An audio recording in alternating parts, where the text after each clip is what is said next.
हर एक दिन एक भिखारी दरवाजे के पास आकर भीख मांगता था और घर का मालिक हमेशा घर के बाहर आते ही उसे देखकर फिर जाया करता। कई बार उसके लिए गालियां भी बकता। वो कहता, तू जिंदा ही क्यों है? पूरी जिंदगी ऐसे ही भीख मांगेगा क्या? धरती का बोझ क्यों बना बैठा है? और कभी कभी उस भिखारी को गुस्से में वह धक्का भी मार दिया करता। इतना कुछ हो जाने के बावजूद भी भिखारी के मुंह से सिर्फ यही निकलता कि भगवान तुम्हारे पापों को माफ करे। एक बार सेठ को धंधे में बड़ा नुकसान होने की खबर मिली। सेठ बहुत परेशान था कि तभी उसके दरवाजे पर वही भिखारी आया। गुस्से में अपना आपा खोते हुए सेठ ने उस भिखारी को पत्थर दे मारा। पत्थर लगने के कारण भिखारी का सर फूट गया और उसके सर से खून बहने लगा। फिर भी दर्द से कहराते हुए भिखारी ने इतना ही कहा, भगवान तुम्हारे पापों को माफ करे। भिखारी वहां से चला गया। सेठ सोच में पड़ गया। भिखारी को पत्थर मारा, फिर भी उसने सिर्फ प्रार्थना की। सेठ का गुस्सा शांत हुआ। भिखारी का रहस्य जानने के लिए सेठ ने भिखारी का पीछा करना शुरू कर दिया। भिखारी जहाँ जहाँ जाता, सेठ उसके पीछे जाता। सेठ ने देखा कि कई उसको खाना देता, कोई उसको मारता और कोई अपमानित करता तो कोई गाली देता। लोग भिखारी के साथ चाहे जैसा व्यवहार करते, लेकिन भिखारी सबके लिए एक ही प्रार्थना करता, भगवान तुम्हारे पापों को माफ करे। अब रात होने को आई थी। भिखारी अपने घर जाने के लिए लौटा। वो अपने घर पहुंच गया, लेकिन सेठ अब भी उसका पीछा ही कर रहा था। एक पुरानी टूटी हुई खटिया पर एक बूढ़ी औरत लेटी हुई थी। काफी कमजोर और बीमार लग रही थी। वह भिखारी की पत्नी थी। अपने पति को वापस आता देख वह खाट से उठ खड़ी हुई। पत्नी ने अपने पति के भीख वाले कटोरे में देखा, उसमें सिर्फ आधी बासी रोटी थी। उसे देखकर वह बोली, आज बस इतना ही मिला? और हाँ, आपके सिर से ये खून निकल रहा है, ये चोट कैसे लगी?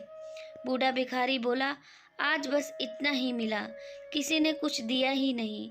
सबने गालियां दी और एक ने पत्थर भी फेंका, इसलिए मेरा सर फूट गया। एक गहरी ठंडी सांस लेकर बूढ़ा भिखारी फिर से बोला, यह मेरे ही पापों का फल है। तुम्हें याद है कुछ साल पहले हम कितने अमीर थे? क्या कुछ नहीं था हमारे पास? हमारे पास हर चीज जरूरत से ज्यादा थी, लेकिन हमने कभी दान नहीं किया। और उससे भी बुरा हमने उस अंधे भिखारी के साथ किया जो हमारे द्वार पर भीख मांगने आया करता। बूढ़ी पत्नी की आंखों में आंसू आ गए। वह बोली, हाँ, हम उस बेचारे अंधे के साथ बहुत बुरा करते थे, उसको अपमान करते थे, उसे खाने के लिए रोटी की जगह कागज दिया करते, उसका मजाक उड़ाया करते और कभी कभी मारा भी करते। मैंने कभी उसको रास्ता नहीं दिखाए। एक बार मैंने उसके मुंह पर मिट्टी भी फेंकी थी और वह हमेशा दुखी होकर यही कहता था, भगवान तुम्हें तुम्हारे किए की सजा देगा, भगवान तुम्हारे पापों की सजा जरूर देगा। उसका श्राप सच हुआ और हम इस दुख भरी जिंदगी में आ गए। भिखारी बोला, हाँ, उसका श्राप सच हुआ है, इसलिए मैं किसी को बद्दुआ नहीं देता, चाहे कोई मेरे साथ कैसा भी बर्ताव करे। मैं हमेशा उसके लिए प्रार्थना करता हूँ। मैं नहीं चाहता कि कोई भी हमारे जैसे जिंदगी का अनुभव करे, किसी को भी हमारे जैसे दुखों का सामना करना पड़े। वो नहीं जानते कि वह कितना बड़ा पाप कर रहे हैं, इसलिए अनजाने में हुए पाप की ऐसी सजा किसी को भी ना मिले। सेठ वहीं पर छुपकर ये सारी बातें सुन रहा था। अब उसे सब कुछ समझ में आ गया था।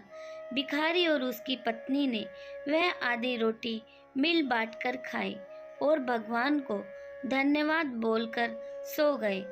अगले दिन भिखारी फिर से भीख मांगने गया। सेठ के घर के पास जाते ही सेठ ने पहले से गरम रोटी और उसके लिए निकाल कर रखी थी।